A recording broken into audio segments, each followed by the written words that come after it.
Good morning, America, and to all my people across this great nation of ours.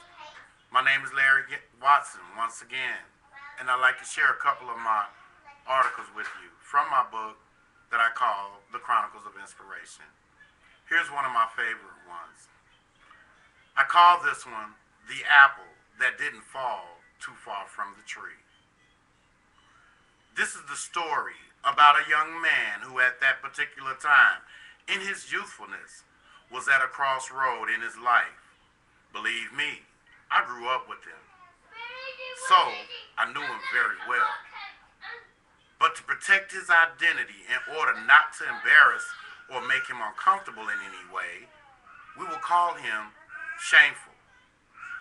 He was a normal child, at least to some, so it seemed, growing up in one of the most popular cities in the U.S. Yeah, that's right.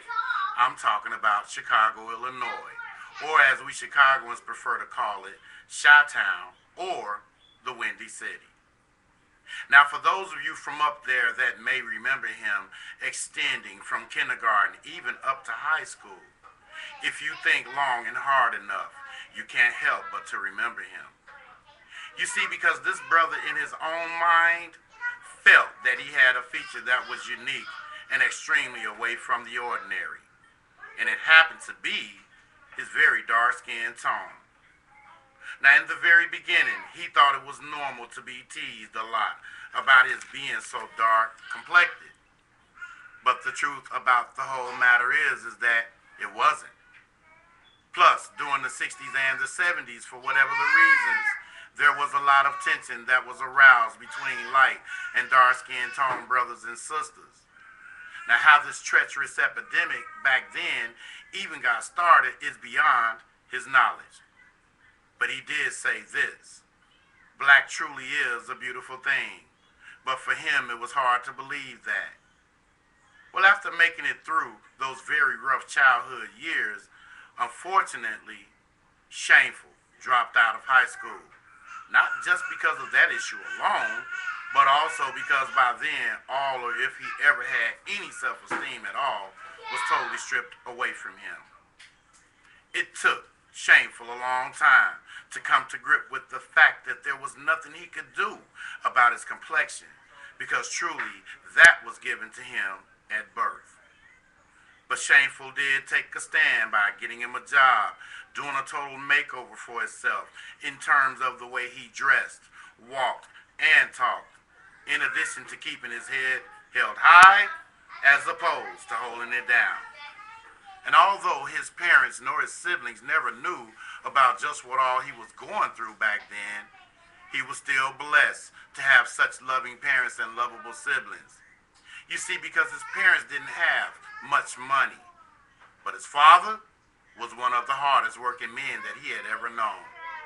Now, his mom was a housewife, but she budgeted so well for all of their sakes, so much that she could have squeezed the face of Lincoln right off of a penny.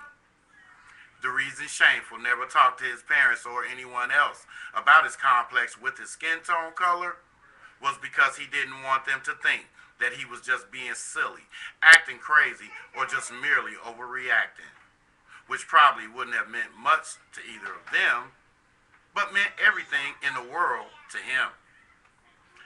Therefore, in his own opinion, the moral to this once painful but also very true story is that Shameful somehow never should have taken the insult so personally and should have defended his pride and heritage, along with the fact that by his father having been a minister, taught and raised him up never to judge anyone by their color or their features, but most importantly, by their heart and their works, as well as their contributions in life.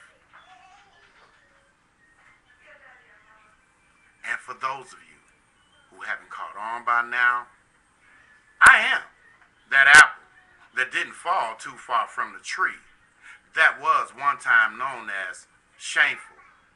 In the words of the immortal godfather of soul himself, Mr. James Brown, I shall always remember to say it loud.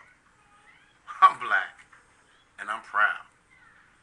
Thank you for listening. listening to this one.